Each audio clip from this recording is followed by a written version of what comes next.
of Brisco and Bradshaw. I would be Bradshaw. That would be your Chickasaw native, your Chickasaw Hall of Famer, Oklahoma's favorite son, Mr. Gerald Brisco. And what a treat we have today. One of the pioneers, one of the greatest MMA stars of all time, UFC 8 winner, UFC 1996 tournament winner, some of the greatest fights, most memorable fights in UFC MMA history. Tank Abbott, Takayama, Ken Shamrock. Also, the last match for Antonio Inoki, chosen for his retirement match when he was a pro wrestler for a while. He is Mr. Don Frye. Don, welcome to the show. Hey, partner, how you doing? I'm doing terrific. Great to have you on. It's such a treat to have you on. Well, thank you, sir. Thank you. Nice to be around you, too. Damn, John, I'm glad you're separated by distance. You're calling him a pioneer. You're saying he's old or what? Well, fortunately, MMA is not that. I say MMA is not that old. Most people assume it's not that old, so they kind of consider MMA starting with UFC, which obviously it started way before that. But since the beginning of UFC, which I watched, I think every single one of them. So, yeah. Pioneer's a good name. Yeah, and we couldn't have a better one here, Don. You know, we have a couple of connections here back in our history there. And you know, before you became an MMA and professional wrestling star, tell us a little bit about your background. I know we were discussing before we came on air here. You live out in the great state of Arizona, there where it's hot and heavy right now. But you know, you were a hell of an athlete coming up. You were a scholarship athlete both at Arizona State and then my Oklahoma State. There, tell us a little bit how you got to that point and how your high school background. How you started out and how you got into business. Oh, hell, you know, since I was 5 years old, an athlete, you know, playing pee-wee football and little league baseball.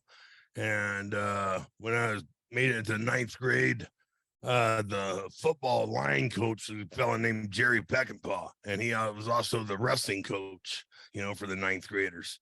And so he said, "You're going to wrestle for me." And I said, "Well, that's nice, but we got to ask my mom." And so we went to my mom, hat in hand, and begged her to let me wrestle because she didn't want me getting hurt for football. So she agreed to it. And then, you know, first I pinned everybody on the freshman team, pinned everybody in the first round. And so halfway through the season, they moved me up to varsity. And that stopped, you know, that pinning thing. So, I never got pinned, but I got beat superior pointed a few times. And then I ended up taking fifth in state sophomore and then second in state junior, as my only loss to a fellow named Jimmy Gressley, who he ended up being on the same team as I was at ASU. And then, you know, senior year I won. And then let's see, the junior I took fifth and third in the fifth in the U.S. Wrestling Federation National Championships, and then third in Greco, fifth in Greco, and third in freestyle. Maybe I screwed that up. You know that I think it was fifth in Greco that year, and then anyway, maybe seventh in freestyle. I don't know. But the next year I did third in Greco and I think fifth in freestyle, or else I got hurt. I got hurt and couldn't compete in freestyle. Man, go ahead. I'm sorry. That was up at Iowa, Northern Iowa University, you know, where they held that. Right. And then I got the scholarship to go to ASU, redshirted my first year. Wrestled two, and then my third year competition, Dan Severn's younger brother Rod and I, we were roommates, and we went for Thanksgiving. We went down to my parents' house, you know, and we were out riding those crazy ass 3-wheelers that they had back then, and we got drunk, and I hit a jump and landed, you know, front tire first, and boom, boom, boom, boom, and that was the end of that stuff. And hell, I thought I just messed up my shoulder real bad. So because it was hard to move and all that, I wrestled as long as I could, and then they cut off the end of the clavicle bone. That's what they did back then. And then Coach Douglas put me on a medical scholarship the following year, and I rehabbed it and all that, and tried making a comeback. And I took in the Southwestern United States Olympic qualifiers. I won that in both Greco and freestyle. That was I was up in Las Vegas, and it qualified me for the finals trials. And they said, well, pick one, either freestyle or Greco. And I figured, well, hell, I had more luck at Greco, even though I didn't know anything about it, you know. And I did Greco and got my ass whooped first round. That was the end of that. They had at Boca Raton, Florida. You know, you know what else they got at Boca Raton, Florida? Beer and bikinis. Yeah, amen. Yeah. And nice beer bikinis too. Yeah, exactly. So that grabbed my attention real fast. And then they had the national freestyle tournament up at Reno. And I think I took sixth place in that, which is, you know, the top 5 are all Americans, and I was number 6. So it kicked me out. And then when I was there, Joe Say started talking to me, and I had already made a deal to go up to St. Mary's College, NAIA school up in North Dakota. And he said, well, just on your way up there, stop by Okie State, and, you know, and we'll just talk. And he says, I'll give you 25 cents a mile, you know, from your house to there. And I got there, and I fell in love with the place. I said, shit, I want to stay, you know. And so that once again, nice beer and bikinis. Yeah. Well, no, I made the mistake of getting in my first marriage, you know, that summer. Yeah, that was, you know, marriage and college don't mix, you know. No. What did your mom think about? Your mom wanted you to be a football player, and then you decided to break off into wrestling. Was there ever a talk you had with your mom that, hey, I really had plans for you being a football player? No, but what happened is, you know, when I was a freshman, we had to talk her into letting me wrestle so I wouldn't get hurt for football. And then my senior year in high school, we had to talk her into letting me play football so I wouldn't hurt myself for wrestling. What position do you play in football? I was an inside linebacker. We ran a 4-4, so I was an inside linebacker and then a pulling guard on offense. Wow. Yeah. You had one of the greatest coaches of all time, Coach Bobby Douglas. Bobby was on the Okie State team with my brother, and when I became a freshman, Bobby was there still doing his student teaching and coaching. So I got to experience Bobby as a freshman. We went undefeated, and Bob, what a great man! I still stay in contact. He's told me a little bit about recruiting you and recruiting the Savards. He actually was went after Dan's brother first, I think, and trying to recruit him. I mean, he told me he slept on the couch there because he knew that Gable, or I guess his Nichols at the time was at Iowa State, was next in line to come and see me. He said, I wasn't leaving that house until I got one of those Severance brothers in that AFC there. Yeah, Coach Douglas is great, man. I love that guy. He's fantastic. You know, I mean, you talk about a good person, and he ran such a straight, tight ship because you know, he was so paranoid of the NCAA trying to find something on him. You know, he didn't do anything wrong.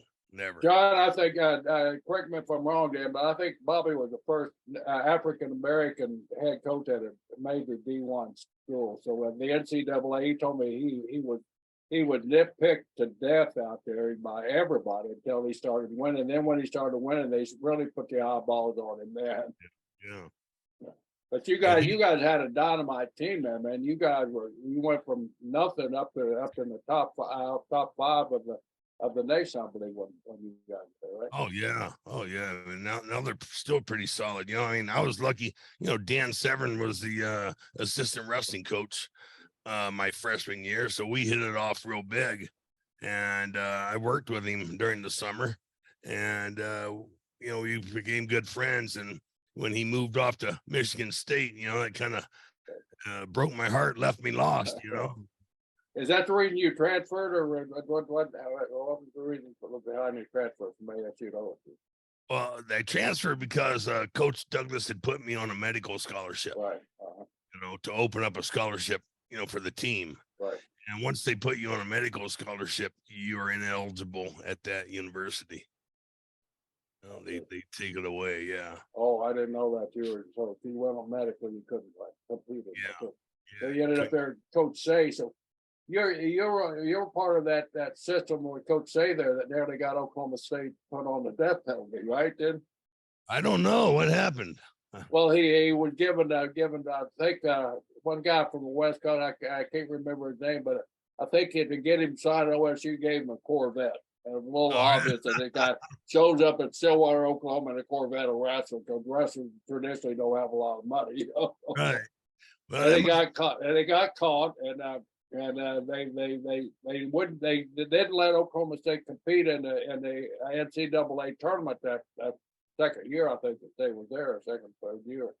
So they were talking about trying to get on the death penalty and basically destroying the program there. But no, that happened. That had to happen after I left because I got voted off the team. And voted off the team. Yeah, once I left, I didn't pay attention to anything anymore. Do you mind sharing the story about why he got voted off the team? Well, we were number 1 and ASU was number 2 in the rankings. And the match, we had the dual. We beat them at the Virginia team tournament, and then it came down to the heavyweight match, in our dual meet. And I lost the match in the final seconds. And Randy Couture and the 67-pounder Matt Farrell, Mike Farrell, I don't know, piece of shit, don't matter. They both led the charge to vote me off the team because they thought I threw the match. Wow. Yeah, for my good old team. Yeah. So, yeah. So Coach Say called me in there, said, you've been voted off the team. And I said, what? He says, yeah. And I said, well, that's bullshit. And, because he told me why. And he says, well, a lot of questions, blah, blah, blah. And so he says, but the thing is I can't just kick you off the team. It'll be too much. You get too many fans, with the fans of the team, and you're just going to have to do a wrestle off, and I can't have you perform up to your ability on the wrestle off, And so I said, all right, fuck them. If they don't want me on the team, I don't want to be part of it anyways. So during the wrestle off, my knee was bad. So boom, ow, my knee, and then I said, all right, you won, it's over. And I can't finish the match, and then the following week, Joe says, you can't go that way. You got to beat you. So we wrestled off again, and and so he beat me by a point. And then a week later, he says, hey, Don, I need a favor from you, and I'll do you a favor. And he says, Couture's having problems mentally. We're worried about him. Need you to wrestle off against him, but fall short again, Wow. Ask you to throw the match. Yeah. To help him mentally. Yeah. To help him. Wow. Yeah. How about your mental stability? Yeah. Well, I was already gone. Yeah. I mean, like I said, they wanted me up the team.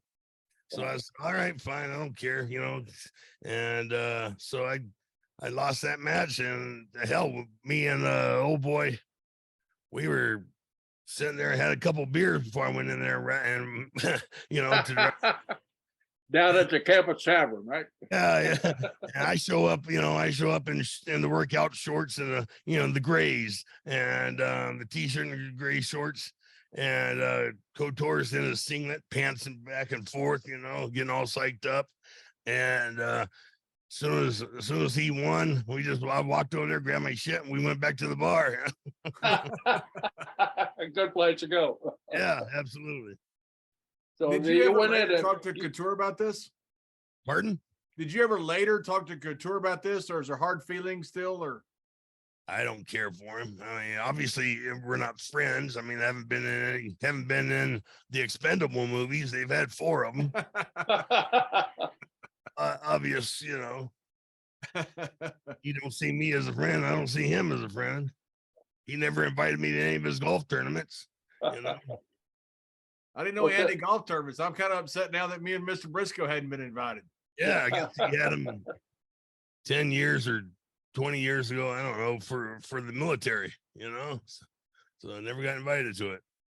So after you left Okie State there, is that when you started? We went into boxing, or you went straight into mixed martial arts? No, sir. Went into boxing. I did a 1.5 pro boxing, and first 2 fights I knocked the guys out, and first one was a liver punch, and second one was liver head, and heck, then the marriage was unwinding long before that, and I had a mother-in-law which would come to visit, grab the daughter into the other room and whisper in her ear, you know. Blah, blah, blah, blah, blah. So there was just no support at that point for the boxing career. So I went 2-6, you know, I think. Where were you training for boxing? Where'd you find a gym? How'd you find a gym? Had you boxed anything up until that point? Up in I was trained up in Phoenix, Arizona. The man Art Martori, he owned Sunkiss wrestling team, and so he was the money man behind it. And he's still the money man behind it. Yeah, he's a solid guy. Art's a solid guy. Art's a good man. Yeah, he is. And you know, that was the favor Jose did for me, you know, is he talked to Art about supporting me and financing me in my boxing career. And the plan was for me to train for a year and then start fighting. But after about a couple months of it, Art wanted to see a return on his money. So they put me in there rather fast. And but heck, it was my fault. And things went to hell. You know, I just quit training, lost interest in it because you know, when things aren't happy at home, things aren't happy anywhere. So walk us through your that boxing career. You're ready to get out. You're not really into it 100%. How was MMA? Was MMA the Wild West days at the time where anything goes? You just come in and grab your best hold and what's the best or what? Yeah, well, I think I wrestled 80, 89 at Okie State, and then I boxed from 89 to like 91, and then I had 2 years of bouncing around doing odd jobs, and then I started horseshoeing with a fella named Stony Newfang, and then I got a job. Somebody told me about fire department, you know, work a day, you know, then 4 days off, that kind of. So I said, that's a job for me, you know, work 10 days a month. And so I got the old phone book out, started calling every town in Arizona, you know, and nobody was hiring. So I called Santa Fe, New Mexico, and they said, yeah, we're going to run a test here next week. So I went up there and tested and passed, you know, and then I went to their academy. It was like a 6-month academy, fire department academy. And then we lived there. We worked there for, you know, graduated, became a full-time fireman there. And my wife, she was working at a pet store, and I'd go in there and help her sometimes. And then after a year, we couldn't afford to live there anymore. You know, I mean, in Santa Fe, it's beautiful, beautiful town, but you're either real rich or real poor. And, you know, we were on the poor side. So, we had to grab our gear, and I applied for Oklahoma horseshoeing school there in the city, and got financial aid, and I drove her back home, and I went to Oklahoma horseshoeing school for I think their 12-week academy, and then I came back, started working with a guy named oh shit, Ty Basinger. Ty Basinger is just magic with the horseshoer, man. He's just a magician. He's so good. And so I worked with him for about a year until our egos clashed, and I was a part-time fireman as a reserve. I was shoeing horses with Tyler. I was trying to start my own business at the same time, and then I was working at a mental health facility. Good place for you, Don. Yeah.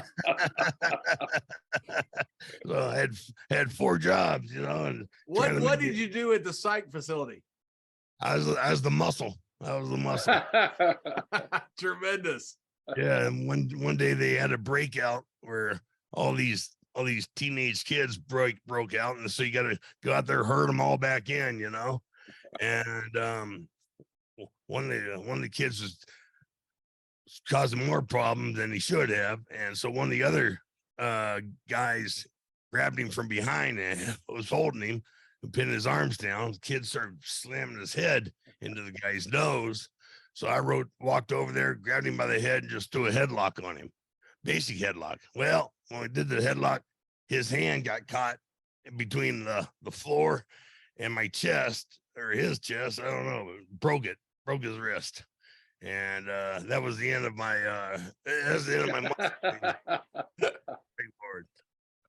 So I started taking up judo. I heard this judo class up on Fort Huachuca. And because I'd trained when I was doing the boxing, I'd gone up there with the all army team and was working out with them. Guy named Staff Sergeant Howie, he was the head of the all army boxing team. He let me train with him, and so I started going up there. There's a guy named George Torres. He was the coach of the judo team, so I started doing that. And then Steve Owen would come down. He was Kyoki's sensei. So he would come down on Saturdays and teach. And so we hit it off. He said, I knew right off when I saw you walk that you weren't just some regular person. You were a real athlete, And he said, it didn't surprise me. I found out you went to Okie State. And so we started doing the competition, judo competition, did real good. And then I got hired in 92. I got hired on the fire department, Bisbee Fire Department.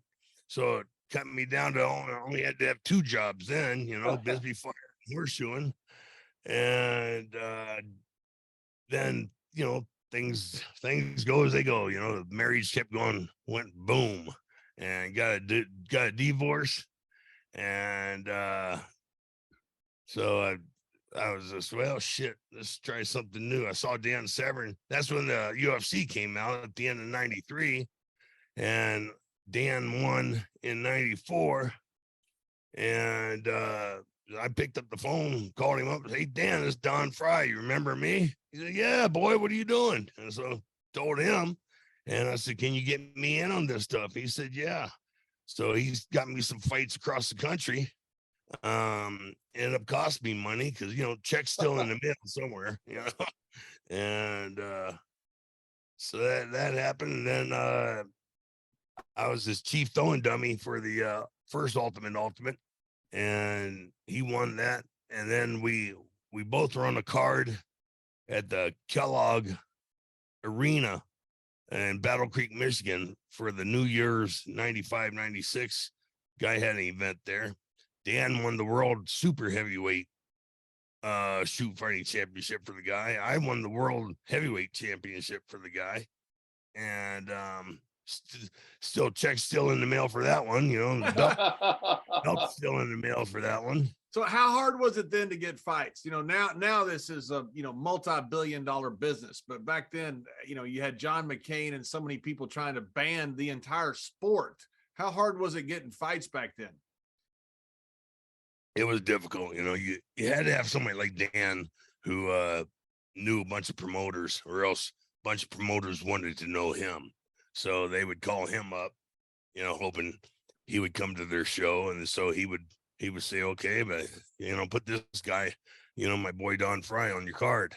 So did that, you know, and I won everything. And then, like I said, Dan won the first Ultimate in December of 95. And then somewhere in January, UFC called me up, want to know if I'd, you know, wanted to do the UFC 8 event in first part of February. I said, hell yeah. So, and that was the one, it was in Puerto Rico, right? Yes, sir. Yes, sir. Yeah. And where were you training for this? Were you training with Dan still? No, sir. I was training with Steve Owen, the judo sensei. I would do, you know, Bisbee, Arizona is at Mile High, so I'm up there running all the time. Got good cardio, and boxing there in Sierra Vista. And hell, I had my carport there, you know, in Hereford.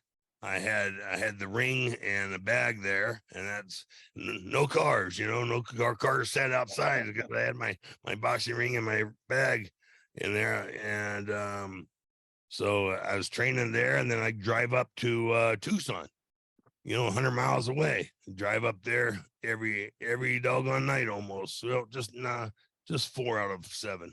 So I'm a liar, you know. And you know, get home at midnight, 1 o'clock in the morning, get up at 6, repeat the whole process, you know. Go for a 3-mile jog, hit jump rope, you know, hit the bags, hit the mitts, lift weights. Yeah, we Becky Levi was my strength and conditioning coach.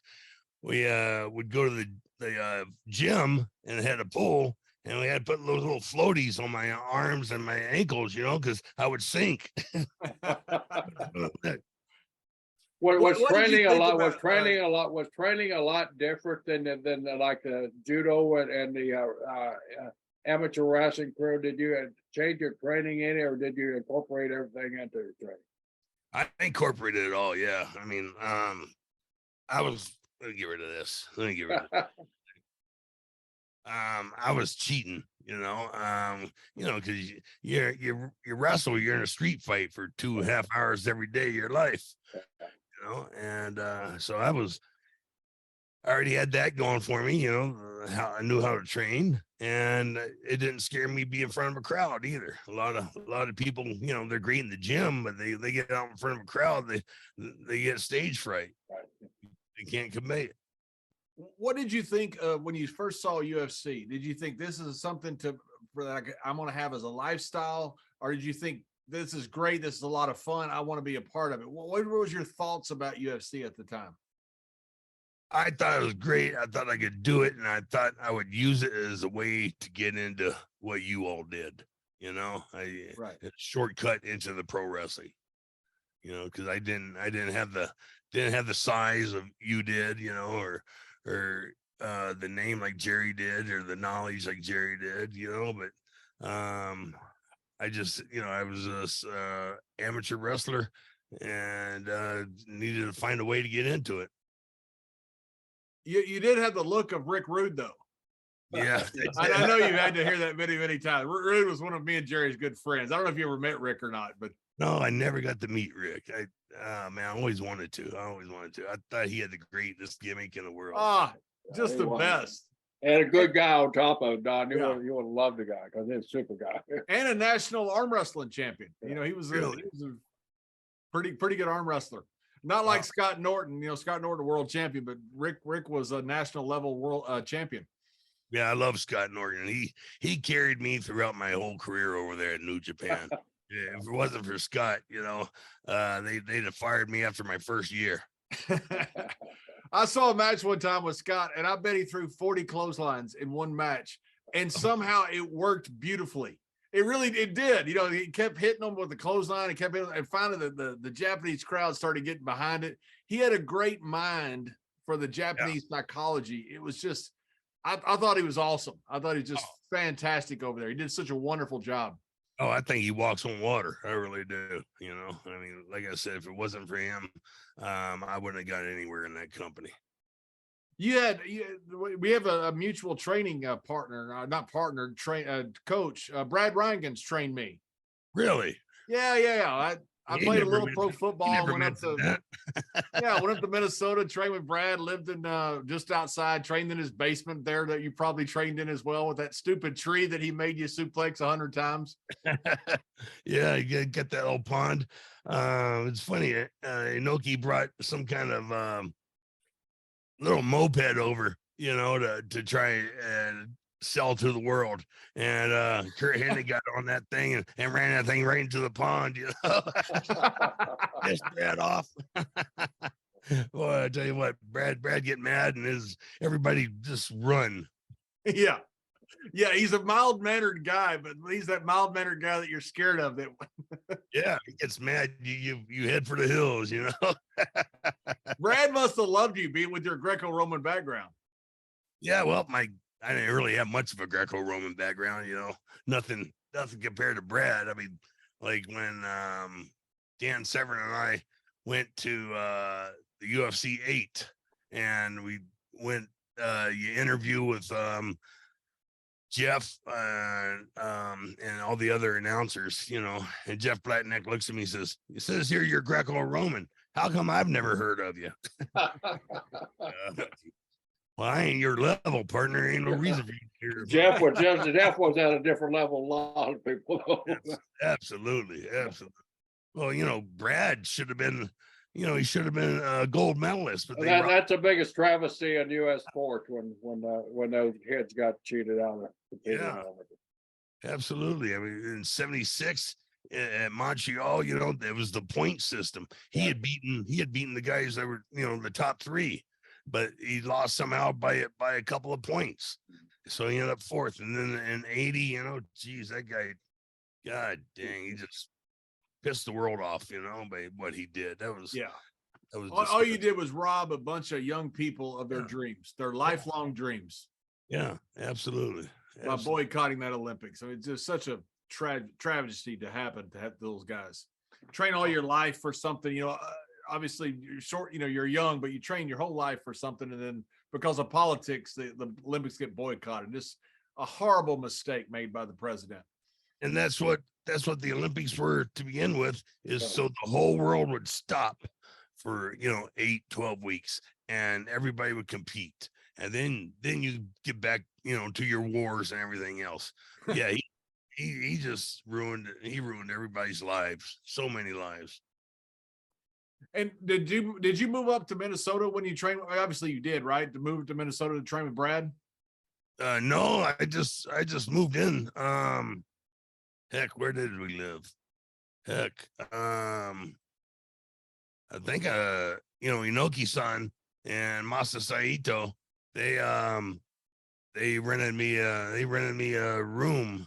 I don't know if it was, I don't think it was Brad's house. No, it was, they rented me a hotel room, you know, and Brian Johnston, you know, introduced him to Brad, and Brad liked him, you know, respected Brian. So did Masa and Inoki. And so Brian got hired too. And you should have seen him in his prime, man. He was something else. He was phenomenal, man. Just you know, 6'3", 270 pounds, just shredded. I mean, he could jump up, and you know, I mean, he was like a Rocky Johnson. You know, he could do that, just that. But he ended up having a stroke, you know, in 2001, and just completely robbed him of everything. But you mentioned Masa Saito, man. What a stud he was too. Yeah, isn't he great? And he's a great guy too. Yeah, great guy. I used to get him in a figure four, tickle his feet because he was barefooted all the time. He was so ticklish, it was unbelievable. And he'd be sitting there, I'd see that head and shoulders. He'd go, no, please, no. I couldn't help it after he said no. Yeah. This was like begging for it, you know. Yeah. I remember one time we were doing a tag match, and it was Brian and I versus Scott Norton, and I don't know who else, but Scott's got Brian in the corner hitting him with chops, and Brian goes to move and Scott grabs his, stay there, and he's, fuck you. He dumps down and goes out of the ring. He had blistered up handprints on his chest. That was like Haku. Haku had that legendary chop. You had to take it once, and as soon as you did, you go, that was really dumb. I don't think I'll ever do that again. Oh, I love Ming. He's the greatest, man. He's the greatest.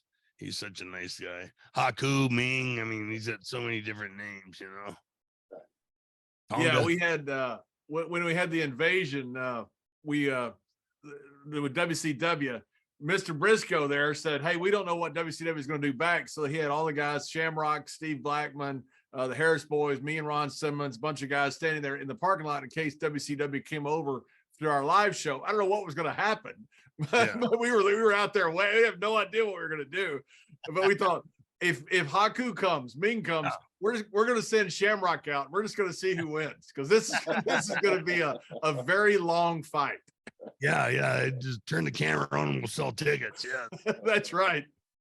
I tell you, that's what people want to see. Did Curt Hennig have some training with you? I read it online, and of course, if it's online, it has to be true. But did Curt Hennig have some of your training too?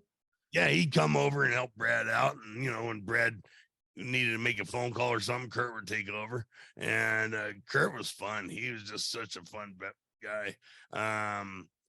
We'd rib each other. I got him one time, the old cream cheese in the boot, and he thought it was Brian that did it. So I got both of them, but he got even with me. He ace bombed me on an airplane from Minneapolis to Tokyo. I don't remember the first 2 days. I could say the same thing. I don't remember anything. I was there when he got Mr. Brisco, and he didn't get me. Thank goodness. He got Jerry pretty good. Oh, what did he do to you?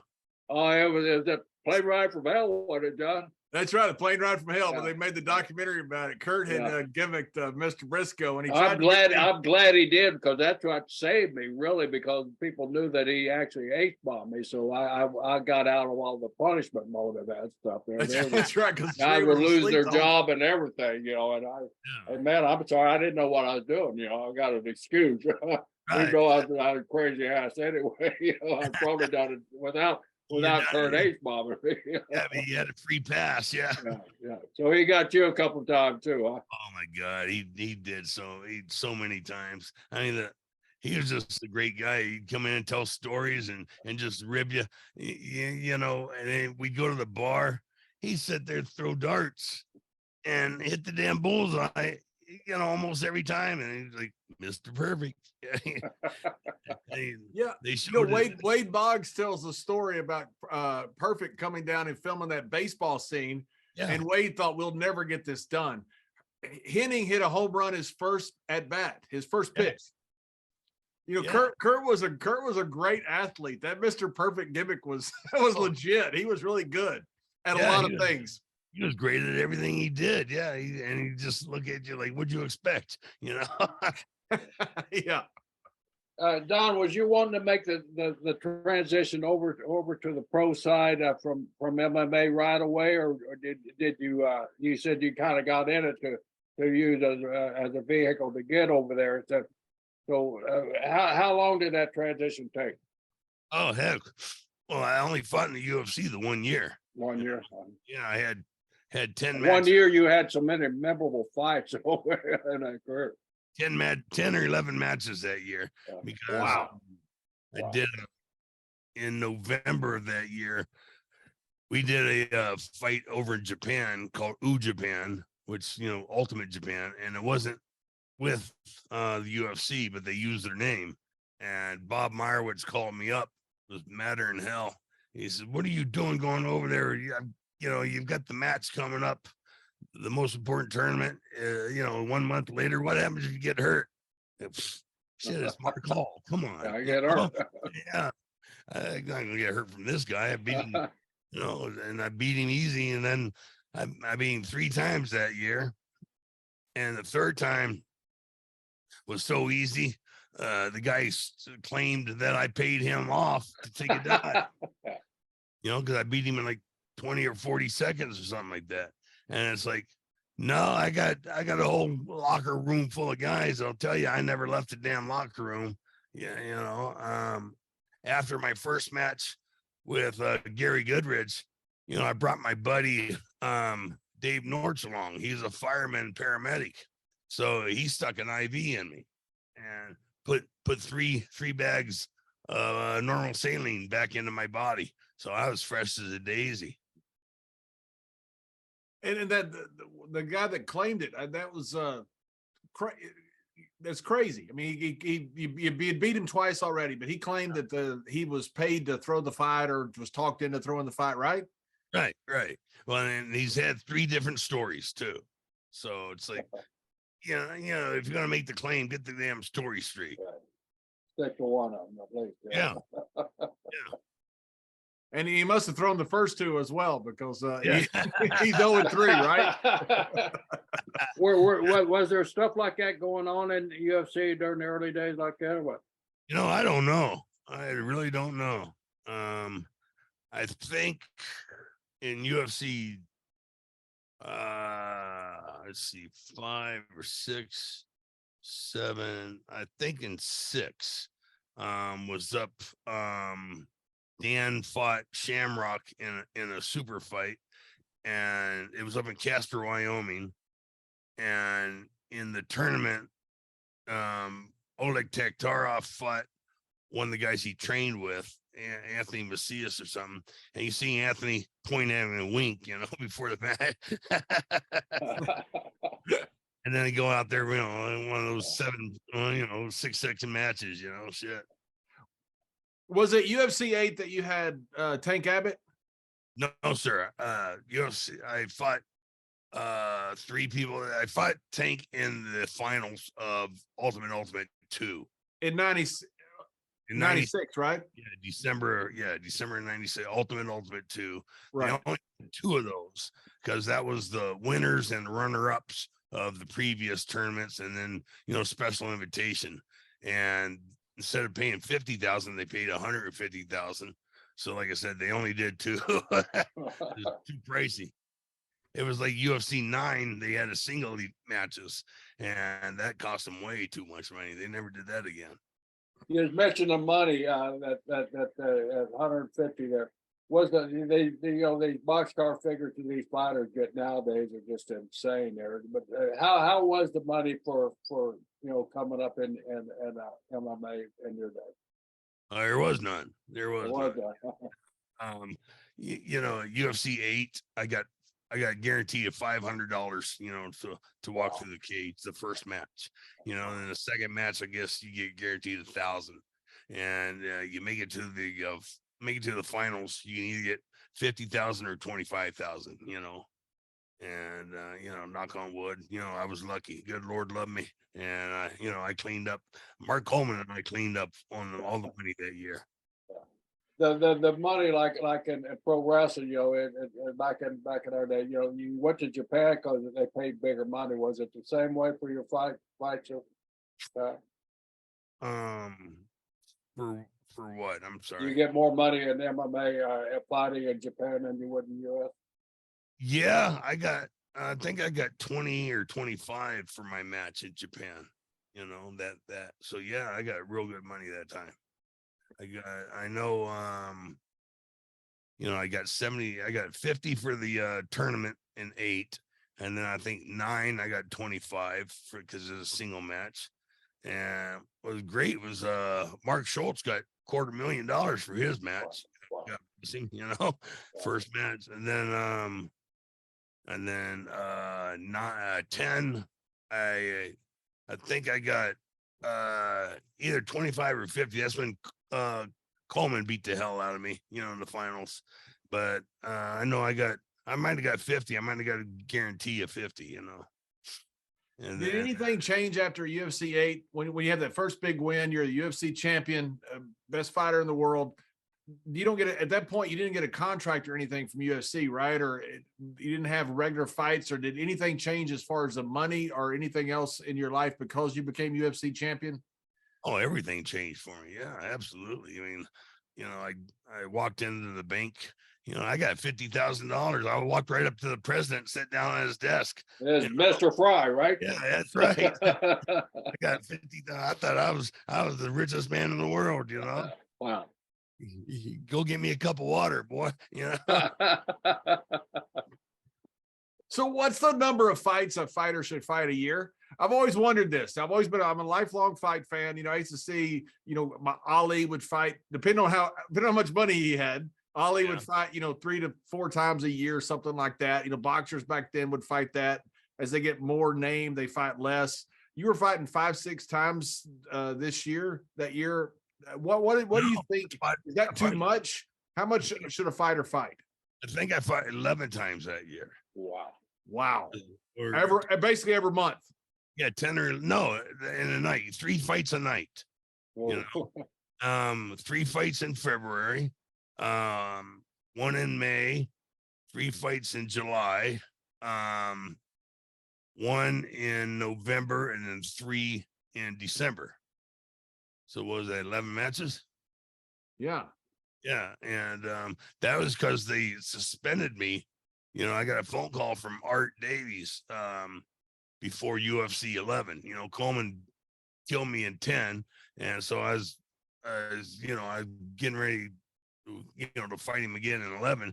And Art Davies called me up and said, I'm suspending you. I said, what the hell are you talking about? There's no rules. And he says, well, I'm suspending you anyways. And so I trained Scott Ferrazzo to beat Tank. That's all Scott wanted to do, is just beat Tank Abbott. And so I trained him, and God bless him, he won. He beat the hell out of Tank. He's sit there cussing him, throwing a punch, you pussy, you this, you, and it was funny. Big John McCarthy says that is the funniest thing I ever seen. He's just sitting there cussing away at him. What did he have against Tank? I don't know. He just wanted that. Scott's one of those guys. He'll set a goal, and then he wants to achieve that goal. And the goal was not to win that tournament. Goal was to beat Tank Abbott. And so I don't know if they met in the first round or second round, but Tank got beat, and I guess he must have went out and started getting drunk, or maybe got hurt. I don't know. But Scott couldn't continue. And so, he went to the hospital, dehydration, and so Art Davies comes up to me and says, hey, Don, we're out of fighters. You want to fight? And I was a smart ass. Well, I thought I was suspended. And he says, well, we could change that. And he walked off. And then the next thing I know, they're in there in the finals, in the ring, saying Mark Coleman was going to do an exhibition match, with Kevin Randleman. And I thought, shit, I lost my opportunity. What did you think about you had the upcoming match, say in the UFC tournament with Tank Abbott, and he was a big name in the beginnings of MMA, UFC, and all that. What did you think about Tank Abbott? What was your training for him? Did you realize that he was going to be the main guy to beat at that time, or did you train specifically for him? No, because that was the tournament. We were on different brackets, and you had Ken Shamrock, you had Tank Abbott, you had Gary Goodridge, you had Brian Johnston, Kimo Leopoldo, and myself, and I can't remember the other 2 guys, and a Brazilian, and then I think Paul Varlins, the polar bear, and no, you didn't know who you're going to fight. That's the thing about the tournament. And my judo sensei, Steve Owen, he says, hell, it don't matter. You got to fight them all anyways. Right. Yeah. So he says, we don't prepare for them. We let them prepare for us. And it became a legendary fight with Tank Abbott. Was he as strong as people said he was? I mean, he was a strong guy as far as lifting, and people that talked about him training with him. Was he as strong in the ring as you thought he would be? Oh yeah, he was powerful, but I had worked out with Scott Frazzo. Frazzo was every bit or even more powerful than Tank, and since I trained Scott, he had better conditioning. So, it benefited me training Scott Frazzo. I got that body weight. I got used to that opponent.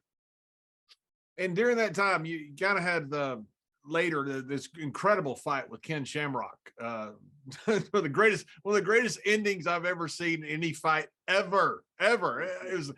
I've watched that thing. I bet 10 or 15 times.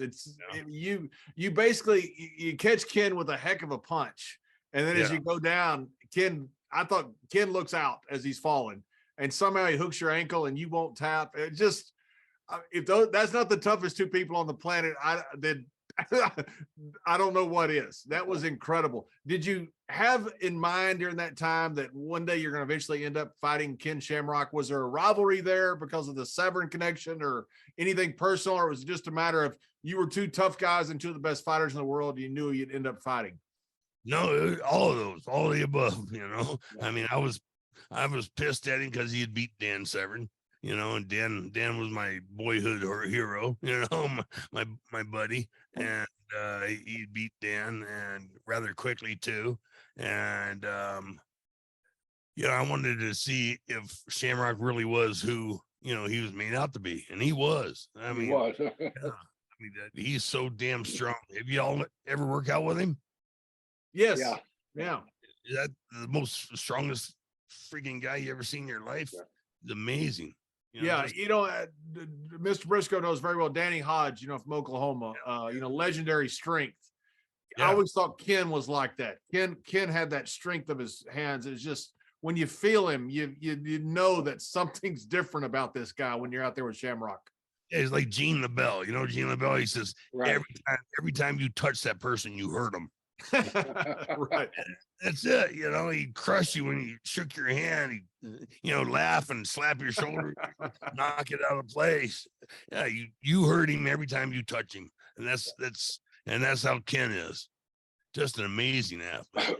In watching your fights, the thing that stood out to me with you was your phenomenal conditioning and your hand speed. Did you train very hard on the cardio, or was that natural? A lot of guys just have that natural cardio, but they have the cardio that you had. It looked like they really had to train hard for that. Yes, sir. I train my ass off. Yeah. You took a lot of pride in your cardio, right? Yeah, I didn't do that in college wrestling. I was miserable. I was a failure at college wrestling because I thought, okay, I'm a natural. So that means you don't train, you don't do anything extra. So I never ran. I never went to the weight room. I just went to the wrestling room and from the bar. Yeah. In the bar. Yeah. Then you come find out, well, all these naturals are running and they're lifting and they're doing the extra work, that I failed to do. And so when I had that last opportunity as a prize fighter, to make a comeback and, be an athlete, I jumped on it. And I would put a CD in the radio, and I would jump rope for the whole CD. I would start out with a 3-mile run in the morning and then come back, have breakfast and then go lift weights for an hour, 45 minutes to an hour, no talking, just lift and then come back, take a nap, and get up and eat something and then hit the bag and, then go in there and watch a couple fight films and then I eat something and then take a nap and then get up and have something to eat and then get in the truck and drive, hour and a half, 2 hours to the judo room and, and put in 3 hours in the judo room and then drive back an hour and a half. So, yeah, I was constantly moving. You mentioned watching a lot of fight films. Who were the fighters that you watched that you either saw something in that you wanted to emulate or that you really liked? Oh, hell. Back then you really didn't have we didn't have the internet like we do now. You didn't have all the films of all the guys because they weren't out. I mean, there was only there were only 8 matches out or 8 tournaments out, and I was in one of them. And Right. so yeah, you just burn them over and over and over. What's the main thing that's changed in MMA since you started into now? Is it leg kicks? What is it that's changed so much in MMA as any sport changes? Yeah, I would say leg kicks were one. Um, you know, Bill Superfoot Wallace, he pissed me off way back when because he says, "Oh, this jujitsu thing is just, just a fad. It'll be coming back up to the feet again." He was right. He was right. It did, and it goes in a cycle. For a while it'll go on the ground and it'll come back up to the feet, and it'll go to the ground and come back to the feet, and you don't see a whole lot of groundwork like you did at the beginning of it, but there's more groundwork in it now than it was in the third, fourth year of it, so it just changes. I always assumed when I saw you back in the 90s that you were going to come to WWE. Shamrock came, Severn came, and you had you're a UFC champion and wrestling in Japan. Why did you had this great look and you had all this resume? What happened? Why did you never come to WWE? Well, Scott Ferrazzo and we came there and interviewed with JR, and Scott was a used car salesman, and being a used car salesman, he told him how we were going to come in and how we were going to change things, how we were going to be the tag team, and how we were going to do this and that. And you got to change for us this, and you all escorted us off the property and sent us home. Jerry, you're the head recruiter. What happened? I think if I'd been head recruiter, he'd been signed up. That was before my recruiting days. I remember that interview. I remember when you guys came in. I think it was out in L.A. or somewhere like that, somewhere on the West Coast. Oh, sir, we went up to Connecticut. They went up to Connecticut. I wasn't there for that one.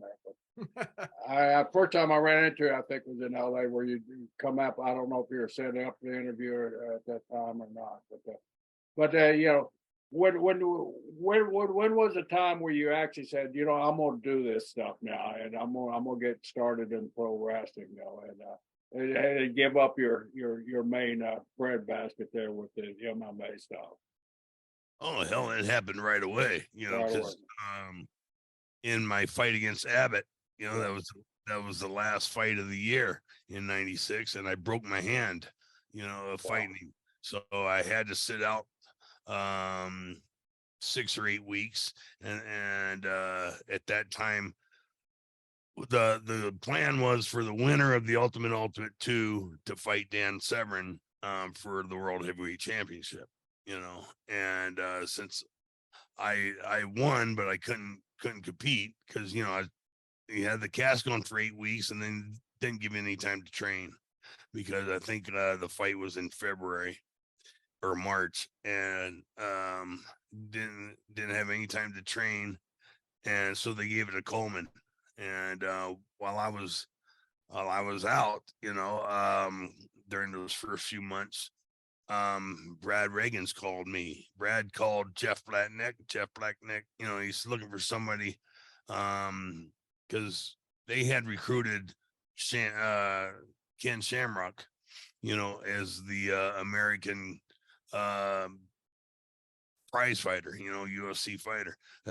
Shamrock took his contract to you guys and showed it, and I guess you all did better, and so it left New Japan hanging high and dry. So Brad called Jeff recommended me, and then Brad called me, and then the next thing I know, I was on an airplane up to Minnesota to meet Brad and Masa Saito and Antonio Inoki, and Fujita and Ogawa. And we just hit it off like we all knew each other. And was this something that you mentioned that you wanted to do this all along? Was this all part of the plan to go in? And did you plan on being in Japan for 4 or 5 years? What was your thoughts going into it? Was this a natural progression for your career, or just something that kind of happened? No, I thought, that was the plan. Use this, as a shortcut to get into pro wrestling, because I grew up on the pro wrestling. My dad was in the Air Force, so moved all around, but, moving every year and a half, and most of it is down south. And I was born in Florida, so we were a few years in Florida, Mississippi, Louisiana, Virginia, a couple of times at Langley, a couple of times here in Arizona, and Desi, Oklahoma. So we were down there and always watching the pro wrestling, and said, shit, I want to do this, and when I didn't have the size to do it, I figured, well, there got to be a way to get into it somehow. And following Ken Shamrock is the world's most dangerous man. That was good. That was a good gimmick. Shit. Before we switch over to pro wrestling completely, I got to ask you, but my favorite fights of you that I've watched is with that Japanese fellow where you guys are just exchanging punches. You must exchange 50 punches, and well, neither one of you blinked, but his face after that fight looked like you totally got the best of it there. Do you recall that?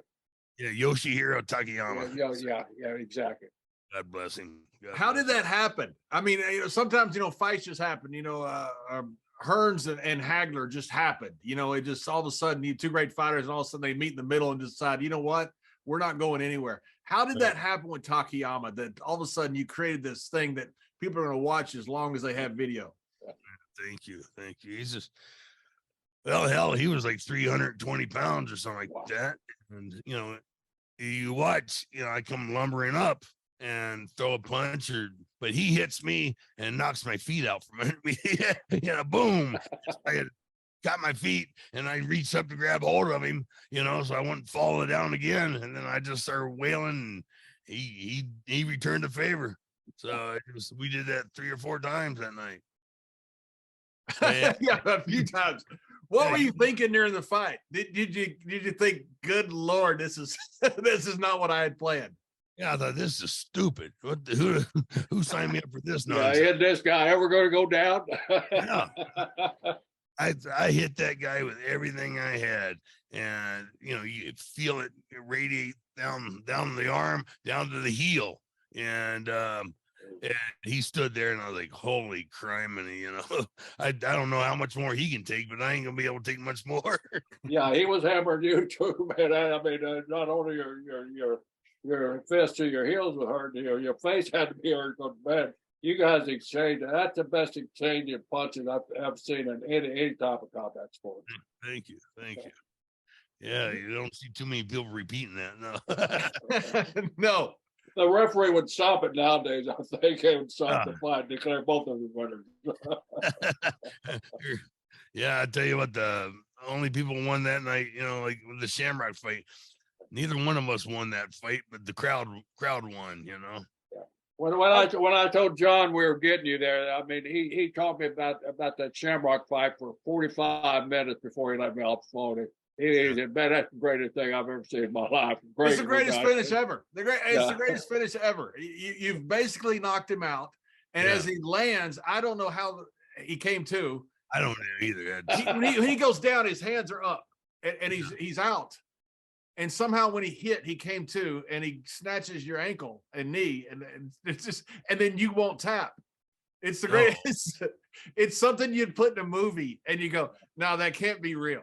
Yeah, it's for was it Life Imitates Art or Art Imitates Life? I don't know. That's right. Yeah, it was fucking nuts, because in a heavyweight boxing match, they knock the guy out, and then they hit him again and wakes him back up, and that's what happened. Shamrock went boom, and then all of a sudden he just sits right back up, and I'm like, holy crime, and what the hell? And I asked him, we interviewed him, Dan and I says, did I ever hurt you? You know, because you came right back. You just curled right back up like doing a sit up. Like, the Undertaker setup. Yeah. He's out, boom. It was like, holy balls. How bad was your ankle or knee hurt when he caught you? He hairline fracture on both my ankles. Yeah, Both of them. Both of them. Yeah, and it hurt. And you wouldn't tap. No, that's how the fight ended. For those that didn't see it, that's how the fight ended. Well, I had him in the same lock, and I was cranking on his damn ankle. I'll guarantee you.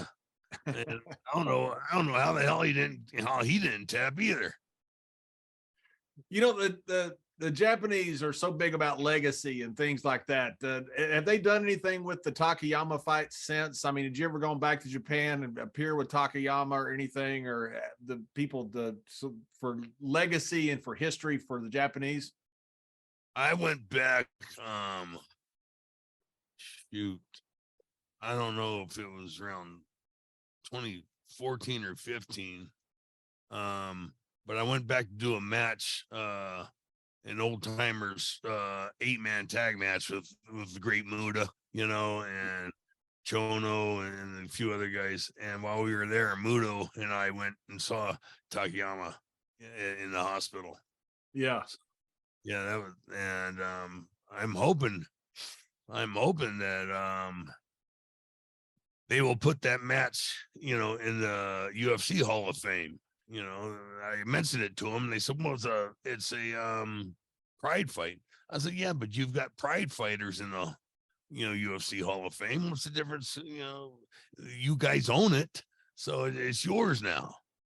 That's like WWE owns all these alphabet soup companies, but they put those guys in the Hall of Fame too, in the WWE Hall of Fame too. Right. Yeah. It was interesting during that time because a lot of the hybrid shoots, that were still kind of works were happening in Japan. I was wrestling in Europe, working for Otto Vance and Peter William over there, and one of the young Japanese guys who became Tenzin later with All Japan was there, and he had a magazine, and I said, "Is that a shoot?" He goes, "Oh yeah, shoot," and they had Muta in it, and he was doing a moonsault. I said, come on. Come on, kid. Yeah. Work the workers, geez. That's right. Did you enjoy your time in Japan going over there? Oh, yes, sir. I loved it over there. I loved it. I hate myself for not appreciating it properly, when you're in the middle of something, you're doing it, you're so busy concentrating on certain aspects, you don't see the forest for the trees, and that's it. I wish I had taken more time, and walked around the country and taken the tours. We went to a couple castles, and that was slicker and shit, and did a few tours here and there, but I should have done more. I wish I'd have done more. And then the great thing about our business, when we go there, they were tours where we got to visit everything. They work your butt off over there, but we travel like crazy. But we got to see all that and really enjoy the culture. And I think that really what set up the respect level for that country over there was being able to experience all that different culture over there. Absolutely. Where you guys would go into one city and you'd basically train and fight out of there, then go back home, right? Yes, sir. But when I was with New Japan, we toured the whole country. It was great.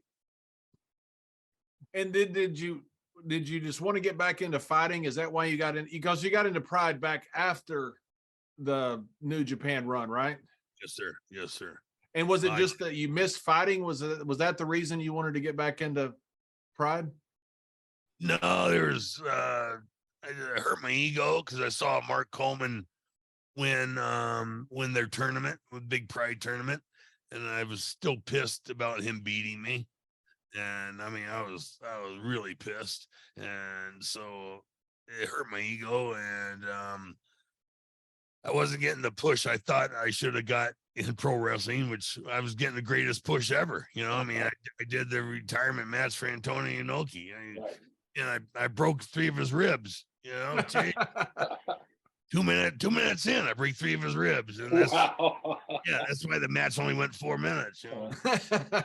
I didn't know that. I thought back when it went way short there, but that's the reason it went that so short. You broke his rib. Yes, sir. Yes, sir. And what's really bad about it is, you know, after the match, you know, you got 100 people lined up there, with, you know, bringing him roses. Yeah. So you got to stand there, bow, reach out, grab the back, bow, hand them off, you know, bow. So you had to do that for an hour, you know. But what a wonderful tradition that is, too, though.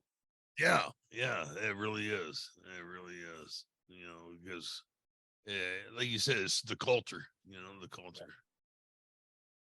You know, that was one of the reasons I asked that, because I was there the whole time for Ken Shamrock's run, and Ken would have been world champion for a while. He had everything. He was so good at professional wrestling. Yeah. But he wanted to go back to fighting. You know, he just couldn't stand. I don't want to put words in his mouth, but I think it's fair to say he just couldn't stand not fighting. And so he just wanted to go back and fight more. So, you know, just it gets in your blood. Is that part of is that one of the things that you were feeling as well? Of course, also Mark Coleman there at Pride. Yes, sir. Yes, sir. And then, you know, then when you got to put somebody over who's got some stupid finish, you know, like a butt bump or something like that, you know, or they spin you around in a circle, and then you you know, you gotta put that over. You're like, what the fuck am I doing with my life? I trained all my life to do this one time against me and Ron, and I'm going like, he's the world's most dangerous man. We're the ones that need a bat. I don't quite understand this. This doesn't make any sense to me. Oh, I tell you, Ken is dangerous. He's powerful. He's fast, you know, he's got an encyclopedia full of submissions, and I mean that was the right that was the right nickname for him. You know, it wasn't an angle at all. It was true. And I'm sorry, Jerry, you say him? No, go ahead. So UFC now, the WWE is pretty good about bringing back, you know, a lot of the legends and things. UFC, is the feeling still there for the old guys that built the company to what it is now, for you coming back, and obviously the camaraderie is there, but is the feeling there from the UFC toward the legends that helped build the sport in your mind as it should be? I don't think so, but you know, you have different owners now than who was, you know, the original owners were from New York City, Semaphore Entertainment Group, Bob Meyerowitz, you know, and then I went to Zuffa, and now I went to the Chinese, you know, I think it's the Chinese and William Morris Endeavor, you know, out of Hollywood. So you've got, you know, it's changed hands several times since the beginning. What do you think of this Endeavor and WWE and UFC merger or so with that? I think they're gonna make a lot of money. I do too. Yeah, I think it's a great thing. It's a win-win for everybody. Yeah, absolutely. I mean, it's just gonna buy their own bank, you know. Yeah. I think they're in the process of doing that now. Yeah. They're making John the financial planner of the bank. Congratulations, John. Jeez. Thank you. I will gladly take it. Take that job. Yeah. Holy cow, it's unbelievable. It's a $23 billion company, the combined company. That's unbelievable. It's the biggest combat company by far in the history of combat sports. Yeah. And you know what's my disagreement or problem with them is, you know, is they gotta get all these fighters and put them in the movies, you know, that way they get their Screen Actors Guild card and they get Screen Actors Guild insurance, you know, and that'd be easy way for them to everybody to have insurance is through the SAG. Speaking of movies, how did you end up getting in movies like you did? Was there something to the close proximity to Los Angeles, Hollywood? How did you end up getting into that? I don't know. I got lucky, I just got lucky. Frank Shamrock called me one day to get beat up by Tom Sizemore, in an independent film. And then I auditioned for Michael Mann for a couple of movies, and I got that. So it's just, I guess dumb luck and, the appreciation of what I did, And is that where you met Gene LaBelle? Did you met Gene LaBelle through the MMA, or you met him through the movies? I met Gene through the movies. Yeah. Hey, have you ever met Gene? I had the pleasure of going into a Hall of Fame with Gene, and I spent the entire weekend with him one time. And man, what a great weekend! One of my memorable weekend I've ever had. Yeah. Just listen to his stories. Yeah. He's got a joke for every situation. Everything. He's great. He was great, man. And he became such a great stunt coordinator and part of Hollywood. He's legendary on so many different levels. Well, you remember that movie with Henry Winkler, The One and Only? He was the world champion at the end there. That's right. All Winkler had to do was just stand there, and Gene did everything around. He did all the work. And I guess the first recognized MMA fight was his and Milos Savage back in the 60s, right? When Gene choked him out and people thought he killed him. Yeah. And then, Gene was the referee for the Antonio Inoki Muhammad Ali fight. Oh, that's right. I forgot about that. That's right. Too. Your brother was on that card, wasn't he, Jerry? Yeah, he was on the New York side of the card. Yeah, Jerry's brother Jack was on that card on the New York side. Andre the Giant versus Chuck Webner. Yeah. That's right. Yeah. That was great. Andre finally got pissed at Chuck, just pressed him up. I asked my brother about that. Jack said it was the most amazing thing he'd ever seen. He said Andre didn't like Chuck at all, and I guess they had some words, and he wasn't going to pick up any stuff, any BS from him, and finally he just lifted him up and talked, and it's over. Yeah, I met Chuck down in Atlantic City. He was a greeter down there. He's the nicest guy in the world. I don't know what happened with him and Andre, but he was such a nice gentleman. And he gave me his business card. He didn't want to sell Andre. He didn't want to sell Andre, John. Really? Yeah, he didn't want to sell anything Andre did. That's what Jack told me. Oh. Well, he ended up selling a lot. A lot of people ended up selling Andre that didn't want to. Yeah. At least. Jerry got the drive Andre a few times down in Florida. Really? It was so much fun. As long as I had a case of wine for him, he was happy. But you don't want to run out of that wine. Yeah, I heard he got on an airplane one time, bought all the booze. He ripped a chair out, handed it to the stewardess. Well, I saw you in where was it? New York or Jersey or somewhere like that. We were doing a card show up there. Is there a way that folks can reach you if you want to do that? Are you interested in doing more of these things or what? Oh, absolutely, yeah, absolutely. How do they reach you, Don? Well, they give me I have that podcast with Dan Severn, Dan and Dodd's Toxic Masculinity, and then I have the Instagram account, which I don't know what it is. And Tony left, so I don't know. Can't ask him. And Don, what are you doing now? Are you still doing anything with MMA training, or do people come to you for anything? Or are you just backed off and enjoying the life? As Ron Simmons, my old tag team partner, used to say, I've worked a long time to do nothing. So if you, me and Jerry pretty much do nothing.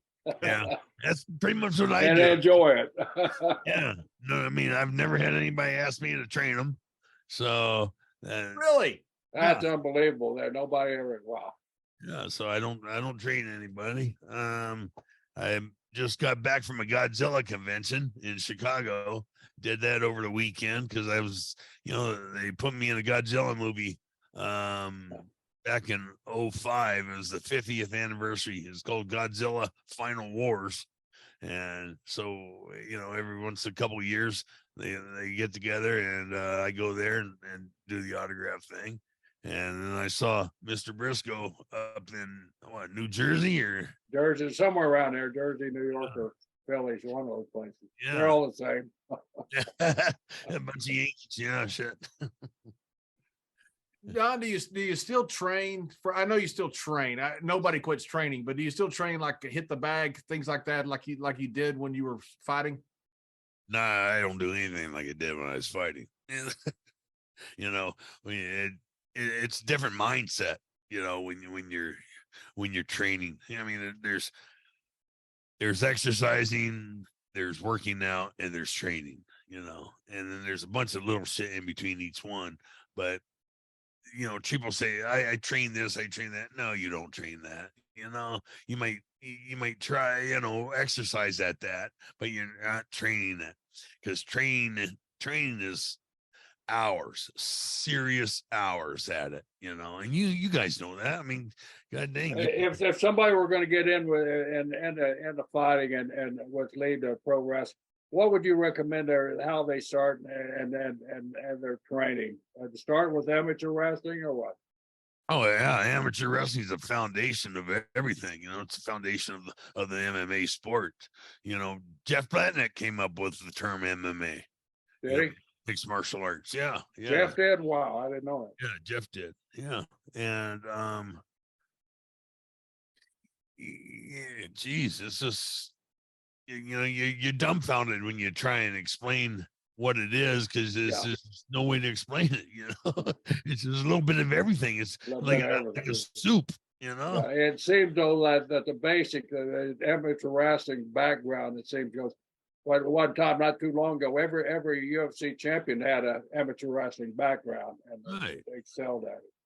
Right, because like I said, amateur wrestling, you're in a street fight 2.5 hours every day of your life, and nothing. There, maybe MMA now, but nothing ever prepared you like amateur wrestling did. Yeah. But now that MMA is MMA, I mean, I guess that would have to be it. When I was doing the major recruiting, I'd talk to some of these kids and they said, "Yeah, I'd like to go to MMA, then come over to professional wrestling, sort of like you did." I said, "I think you got it a little backward. You follow that Brock Lesnar blueprint where we go into professional wrestling, learn how to sell those pay-per-views, learn how to be a businessman and WWE, and then you transfer over to the MMA side." I always thought that was the best way to go. Oh yeah, I mean, Brock Lesnar. I mean, he's one in a million. There'll never be another Brock. I mean, he's an amazing pro wrestler, an amazing, MMA star. I mean, I think he's the baddest man on the planet. If UFOs to land and say, "All right, give me your toughest," I have to say it'd be Brock. I'd be pushing him out there. Hiding behind him. John said one time he's that specimen that when they were trying to create the perfect human being that's him. That's him. That's Brock. That's what they're trying to create when they say we're going to create the perfect human. That's Brock. Yeah, he got the blonde hair, blue eyes. Yeah, he is somebody's test tube baby. Yeah, he succeeded. Yeah. And what pisses me off is he's smart also. I don't know what Brock's like, a really smart guy. And it just, can he not have some fault? Just one. Right. Just one fault. That's all I want. Well, he don't have much patience, so. No, he doesn't. No, he doesn't. That's it. you nailed that one real good. Yeah. I mean, he got no patience at all. You talk about what was it? I don't suffer fools. Yeah, he don't suffer. Speaking of that, when I first started recruiting, Jay Robinson and I, as coach of Minnesota, we're in the same recruiting class at Oklahoma State when we came in as freshmen. So when I saw Brock the first time, he was a junior and he got beat by I think it was West End in the finals. You know, I called Jay. I said, Jay, this guy, I'd love to have him. He said, well, he's only a junior. He said, please. He said, don't call him. Don't try to recruit him. Don't tell him you're interested in it because he's got a short attention span. He'll leave me. And he's going to be a national champion next year and win to help us win a team title too. He said, if you'll give me your word, you won't contact him. He said, as soon as nationals are over with next year, I'll get him in my office and I'll call you and you can do anything you want to with him, man. So Jay knew that right away, you know, that don't tip this guy or he'll go, you know. Right. And I gave him my word, and sure enough, I was getting pressured by WWE daily about calling. I said, no, I'm not going to do it. I've already talked to his coach, and I got a agreement with one of my college buddies that he's going to get him for. He said, well, you can't let him go. You got to. No, I'm not able to show him interested. And I kept my word, and sure enough, about 2 weeks after the national tournament where he won, Jay called me and he said, I got Brock in my office, and I got a bonus for you too. I got Sheldon Benjamin here too, so you can have them both. So Jay came through his word too. You know? Well, Brock likes to hunt, boy. He's a good hunter, huh? Yeah, he's everything. Like good freshman, good hunter. Now, is he living up in Canada? That's what I understand. He got a farm up in Canada. He likes to hunt up there and just live up there. I think he and his brother run the farm, right, Jerry? Right, exactly. Yeah. Wow. You know, it's funny, Don, when you're pro wrestling and you got somebody like Brock or Shamrock out there and you end up tatering them, you always say, "You okay?" The question you're really asking is, "How mad are you?" Yeah. Because you know they're okay. Yeah. You're just wondering how much you're going to get back. Yeah. They would potato me and go, "Are you okay?" Yeah, I like it. You know. I like. Did you hit me hard? Hit me harder. Yeah. Make it look real. Make it look real. Yeah. Well, they never had to tell Bradshaw that on his clothesline from hell. Hit me harder. You know? Yeah, I noticed that. Yeah. Who taught you how to work? Oh, Brad Reagan's. Oh, okay. See, it all makes sense now. Yeah. That explains everything. John told me about that tree out there in Brad's place. I had to verify it with Wayne Bloom, you know, that it was really a tree out there. They had to suplex the damn tree. Well, I wouldn't believe anything Wayne Bloom had to say. Amen.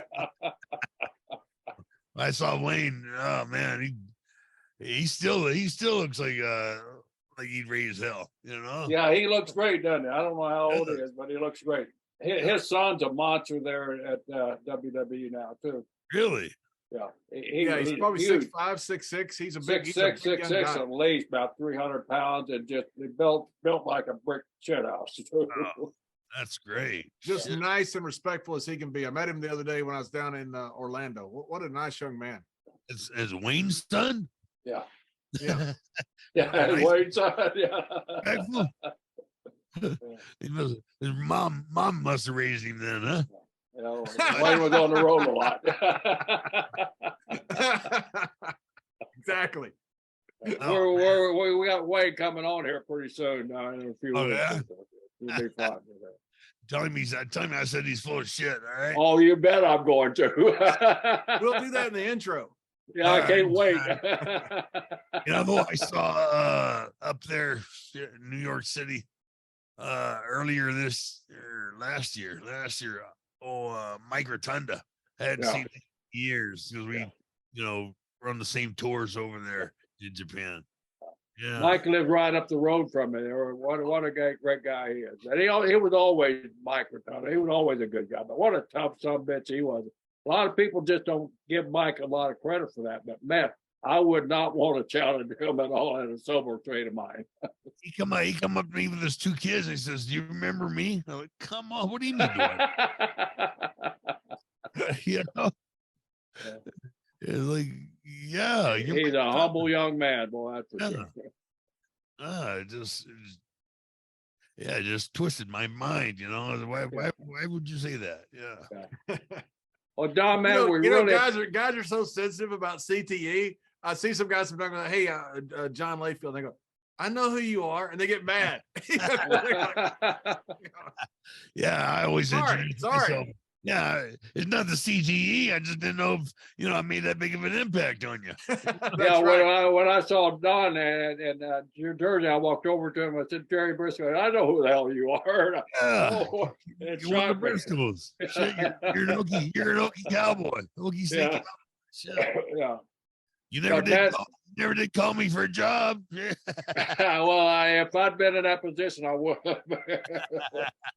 That's one thing I loved about WWE when I got to the age where I didn't want to be on the road and I'd had some health issues.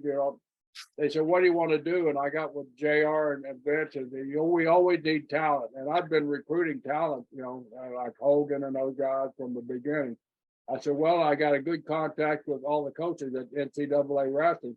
We need talent, and we really don't tap into that genre of our sport there." They said, "Well, you're the guy now, do it." So that was the most enjoyable time that I had, I think, in the business when I was out on the road recruiting these college kids. And it was a challenge too because the perception, it still hadn't changed that much. It has now because a lot of guys grew up, watching the Hogans, watching and realizing. But back in the days when I back in the damn Twilight Zone when I started, man, the perception of wrestling, pro wrestling. When Jack and I started in it, we're the outcasts of the sport. Why you want to do that crap? Why you want to? Well, I want to make some money. I've never made money in my life, and that's the reason I want to do it. But nowadays, the coaches are more open to letting you talk to their athletes than they were back in the old days. That's how much the business has progressed because I think letting the world know that we are working, we are entertainment. I think that opened more doors up to us for the guys to kind of come into it without any guilt. Right. Well, when Brian Johnson and I left UFC, to go into New Japan Pro Wrestling, we got a lot of heat from the reporters and the UFC itself and everybody. And they're like, well, why are you leaving us? Why are you betraying us? We're not betraying you. We're trying to make a living, Yeah. Fucking John McCain's ruining the sport. We don't know if back when we were fighting, after the show, you could after the fight, you could go to the after party, you could go to the hospital, or you go to jail. That was always a question: are we going to go to jail when we come out of the cage? Because they were always throwing. When we fought in Detroit, May of '96, Big John McCarthy comes into the locker room and says, "Listen, guys, we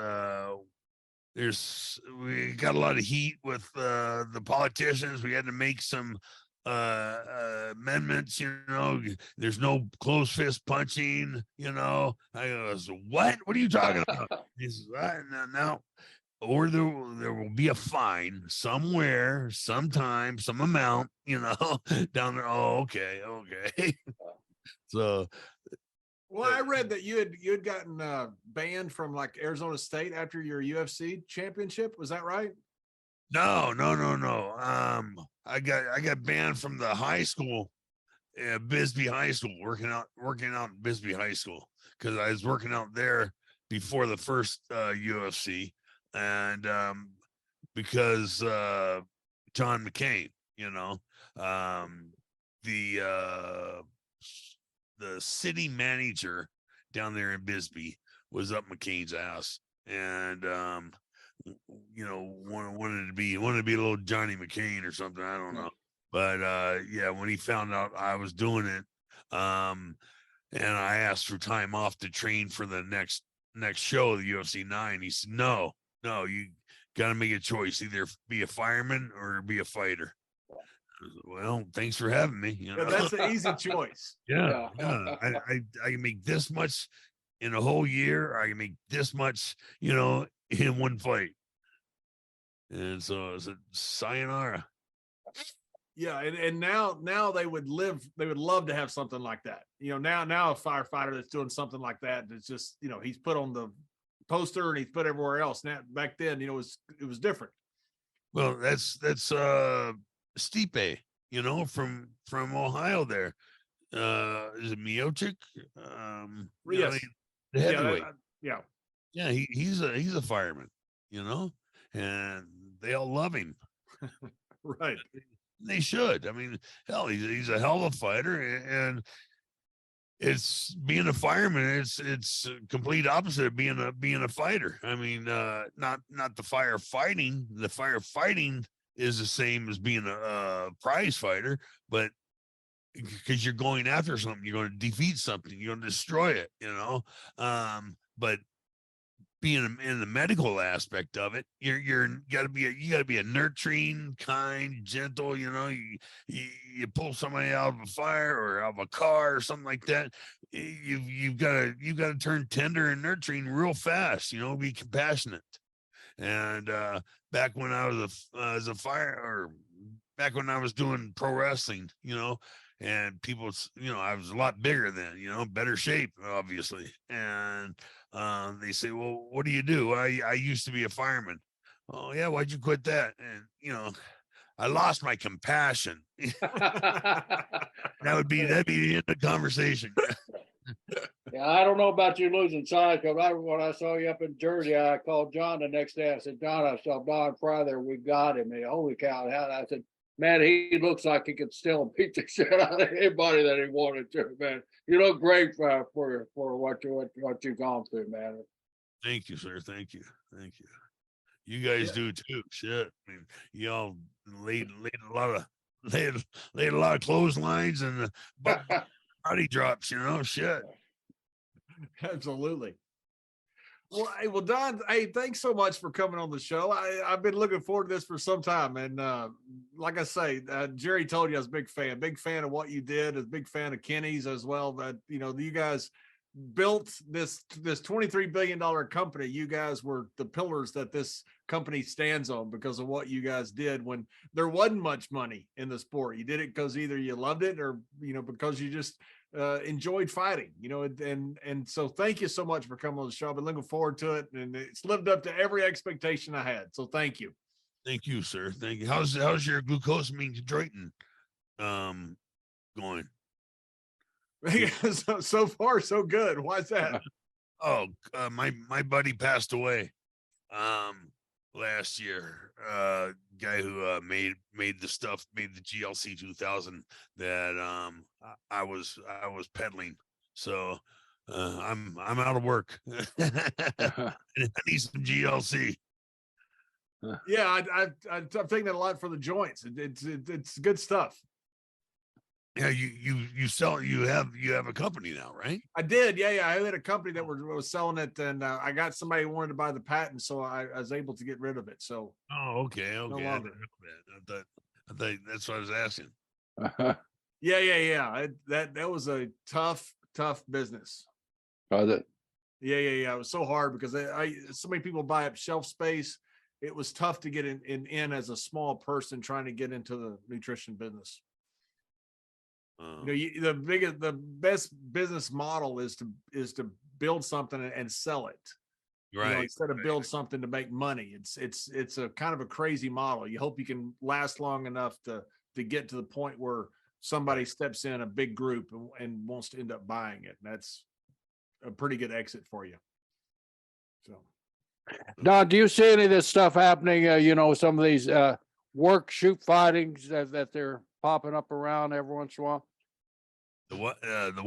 They work shoot fighting. We've talked to a couple of guys where they're trying to start a work shoot fighting companies. Oh, really? No, nobody's contacted me. Yeah. Well, we'll pass the word along that you're interested in talking to somebody.